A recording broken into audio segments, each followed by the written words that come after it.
মালদায় কেন্দ্রীয় মন্ত্রী সুকান্ত মজুমদারের সফরের পরদিনই কেন্দ্রীয় মন্ত্রীকে উদ্দেশ্য করে বেলাগা মন্তব্য মালদা জেলা তৃণমূল সভাপতির। কেন্দ্রীয় মন্ত্রী সুকান্ত মজুমদারকে কানকাটা খলিল বলে সম্বোধন করেন জেলা তৃণমূল সভাপতি। শুধু তাই নয়, বিজেপি নেতা কর্মীদের এলাকায় দেখলে চিহ্নিত করে তাদের কান কেটে দেওয়ার নিদানও দিলেন তিনি। জেলা তৃণমূল সভাপতির বিতর্কিত মন্তব্যকে ঘিরে চাঞ্চল্য রাজনৈতিক মহলে। রবিবার বিকেলে মালদার মালতীপুর বিধানসভায় আয়োজিত তৃণমূলের ডিজিটাল যোদ্ধাদের সভায় এমনই বিতর্কিত মন্তব্য শোনা যায় মালদা জেলা তৃণমূলের সভাপতি তথা মালতীপুরের বিধায়ক আব্দুর রহিম বক্সির মুখে।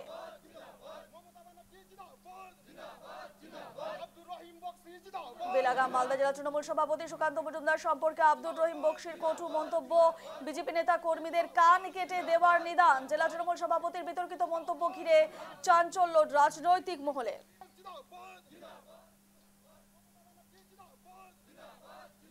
এনে বিস্তারিত জানবো, সরাসরি রয়েছেন আমাদের প্রতিনিধি তনুজ জৈন। তনুজ, যে আবারও আব্দুর রহিম বক্সির বিতর্কিত মন্তব্য, এবারে একেবারে বিজেপি নেতা কর্মীদের কান কেটে দেওয়ার নিদান, ঠিক কি প্রতিক্রিয়া উঠে আসছে বিরোধী দলের পক্ষ থেকে বা রাজনৈতিক মহলে? ঠিক কি প্রতিক্রিয়া, কি ব্যবস্থা নেওয়া হয়েছে বা কি ধরনের প্রতিক্রিয়া উঠে আসছে তাদের তরফ থেকে?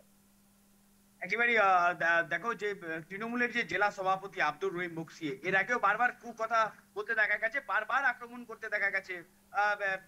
কখনো বাড়ি থেকে ট্রেনে মারা নিদান দিচ্ছেন, কখনো রাস্তায় ফেলে মারা নিদান দিচ্ছেন। আজকে দেখো, একদিন আগেই কেন্দ্রীয় মন্ত্রী সুকান্ত মজুমদার এসেছিলেন, তিনি এই কারণে এরকম মন্তব্য করলেন যে দুই কান কাটা খলিল বলে কেন্দ্রীয় মন্ত্রীকে আক্রমণ করতে দেখা গেল মঞ্চ থেকে।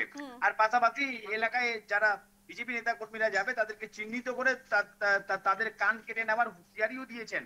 আর দেখো, এই ঘটনা সামনে আসতে ফের কাঠগড়ায় দেখো তৃণমূলের যে জেলা সভাপতি আব্দুর রহিম বক্সি। আর গোটা ঘটনা নিয়ে যেটা বিজেপি বলছে যে আব্দুর রহিম বক্সি শুধু বাজার গরম করছে, এই কারণে এইসব কথা বলছেন। রূপা, বেশ বেশ ধন্যবাদ তোমাকে তনুজ। মমতা ব্যানার্জি জিন্দাবাদ, জিন্দাবাদ, জিন্দাবাদ। আব্দুর রহিম বক্সি জিন্দাবাদ।